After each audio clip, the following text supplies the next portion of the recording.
close, let me tell you stories you'll love the most. From the old to the new, from far and near, it's story time with Alisco. Let's hear. Hi, welcome to Storytime with Alisco. Today's story: there lived two fearless twins named Dawuni and Danaa. They were giant in stature and powerful hunters. No one knows their origin. They didn't have a permanent home. They were moving from one place to another. One evening, they arrived in a village called Wayayo. The village was in chaos.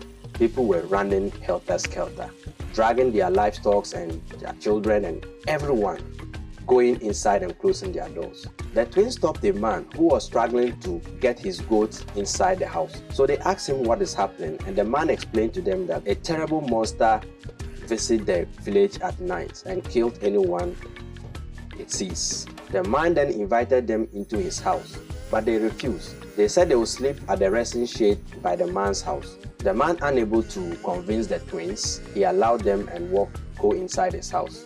Deep into the night, as the darkness covered the land, a low growl filled the air. Danaa awoke. Before him stood the monster trying to grab Dawuni. Without hesitation, Danaa picked up his hunting stick and hit the monster hard, and it fell dead. Danaa awoke Dawuni and explained to him what happened. Together, the twins picked the monster and threw it away and went back to sleep. The next morning, they left very early before everyone comes out. That morning, a man named Batindaranga, you may as well know him as Anansi, opened his door and froze in fear. What lay in front of his house was the monster. He quickly shut the door and whispered to his family, "We are finished. The monster is outside our door."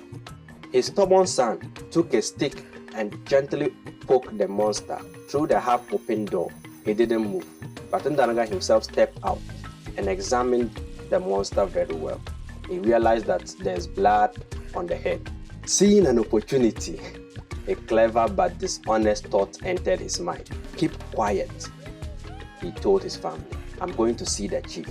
At the chief palace, Batindaranga boldly claimed he has killed the monster. The chief looked at him. "You? Everyone knows you are not known for bravery." But when the guards went to his house, they really confirmed that Batindaranga killed the monster. They brought the monster dead body to the palace. The chief was so happy, so he promised Batindaranga a warrior title and ordered a grand celebration.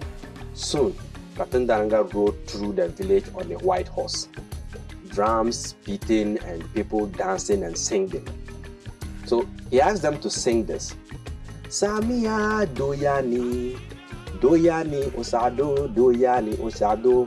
Then everyone responded, "Doyani, doyani osado, doyani osado." At this very moment, Dawuni and Danaa returned to the village. They had come to inform them that they killed the monster in the evening because they forgot to inform them when they were leaving. They met the celebration, and luckily for them, they met the man that they saw the previous day and asked him what was going on.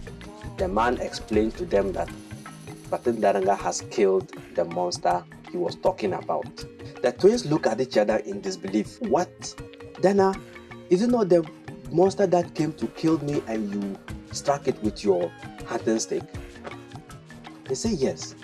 "Let's go to the chief palace." They made their way through the crowd.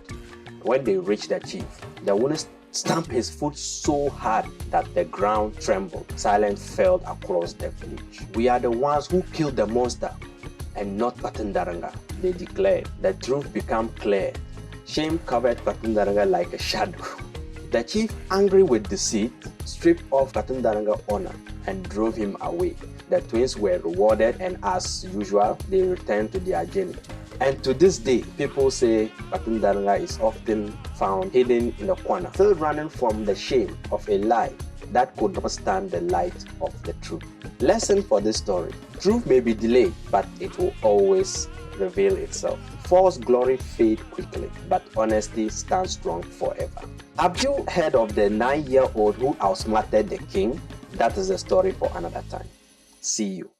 Close. Let me tell you stories you'll love the most. From the old to the new, from far and near.